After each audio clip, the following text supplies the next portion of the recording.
Thank you for watching, liking, commenting, sharing, and subscribing right now. I still remember the day that I first set up a bank account, savings account. I opened it with $700.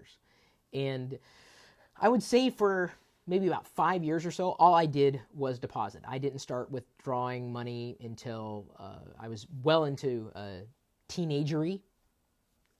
Didn't really need to withdraw money. I just deposited, gifts from birthdays or holidays, any kind of odd jobs that I might have done around the neighborhood, selling, old items, which wasn't really easy to do back then. We did not have the internet. It was that long ago. So we've crafted a post for all of you who have never had a bank account, don't want a bank account, but still want to do something with your money other than shoving it under the mattress. 5 interesting alternatives to traditional bank accounts. Take a look at the link, as I'm doing right now, on lockergnome.com. I'm going to go ahead and scroll down about halfway, and in the sidebar, I'm going to +1 the page, tweet it out, and also like it on Facebook. Hopefully you do the same for all the Locker Gnome articles. So one place that you might consider that's not a bank is a credit union. And if you had not considered a credit union, the primary difference, as we outline here, verbatim. For one, credit unions are owned by the customers and not by a for-profit companies.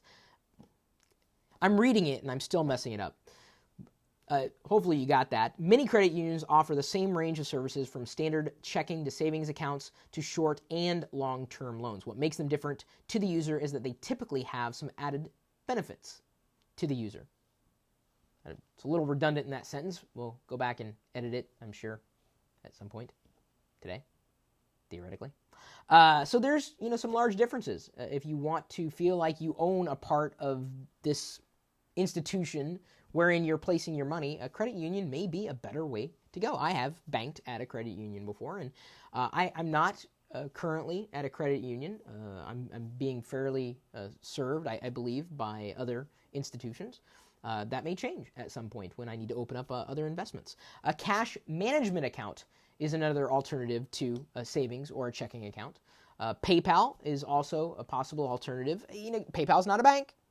You got to be careful. We've done a video on all the dangers of PayPal, and you should certainly be aware that it is not the end-all, be-all for where you want to put your money. In fact, I would argue, the money that you do put in PayPal should be money that you could live without.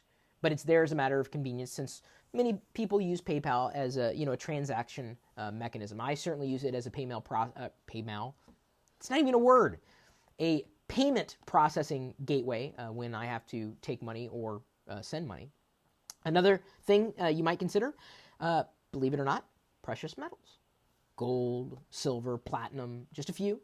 And they may accrue in value. Of course, you never really know any way you go. It's an interesting world we live in, but don't think that a bank and a traditional checking or savings are the only options for you where you might put your money. And it looks like, I'm just reading the comments here from the live TLDR episode, the Locker Gnome Daily Report, as we stream it live on YouTube every weekday at 3. Yep, only money to buy minimal, says Felipe Postiga, and I bet that that's in reference, direct reference to the PayPal assertion I made there. Restless AMW says, what about the prepaid credit cards, Chris? Are they good for buying things online or storing money? I would say not for storing money, because you're not going to generate any amount of interest from them. But yes, a prepaid credit card may limit your exposure of potentially being ripped off by one company or another, or having that number stolen. The damages would be minimal. That's certainly a smart way of going in terms of transactions that you might make, not just online. We think about security, and this is kind of apart from the article, but we talk about security and we worry about things that we do online, but it's far more dangerous to hand your credit card over to a stranger at a restaurant that they walk away with it than it is to do a transaction online.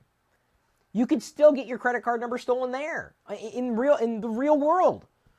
It's funny. People are ultimately I would say the biggest security hole in any particular process or any transaction. So just something to keep in mind. Take a look at the article if you have any other suggestions on where we might want to put our money other than in traditional bank accounts. That's the reason why we titled it what we did. Take a look. It's linked for you in the description. Share it if you like it.